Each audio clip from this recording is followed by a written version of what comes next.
Hello and happy Friday to all of my Americans. I know that there's a ton to talk about on the political spectrum, but I just want to spend some time talking about this border security issue and this meeting with Schumer and Pelosi this week regarding the border security issue. So I've said before that I live about 15 minutes from the Tijuana border, and so this is something that I really take personally because I can see the effects and I can see the negative impacts and what is actually going on here.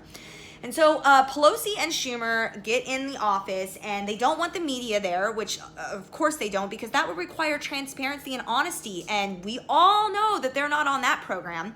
But I wanted to ask, as someone who is a Californian, to all of my politicians, from Duncan Hunter to Mr. Lou up north, who clearly has a problem with free speech because that's normal, to Feinstein, to Pelosi, to Kamala Harris, to everybody.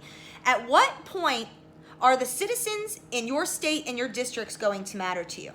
I often wonder this, because every single year that we have elections, you guys raise our taxes and you tell us that you're going to fix the border and that you're going to tackle this drug problem that, by the way, is coming over the border in droves, that you are refusing to acknowledge or even admit that we do need the wall, even though, again, I find it extremely perplexing that all of you voted on wall funding plenty of times in the past. So it's like a little strange to me.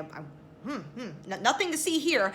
But I want my politicians to start coming down here and telling me that my reality is a lie. I want them to start telling me that the homelessness that you see every day isn't a problem, and the drugs aren't a problem, and what's going on at the border isn't a problem.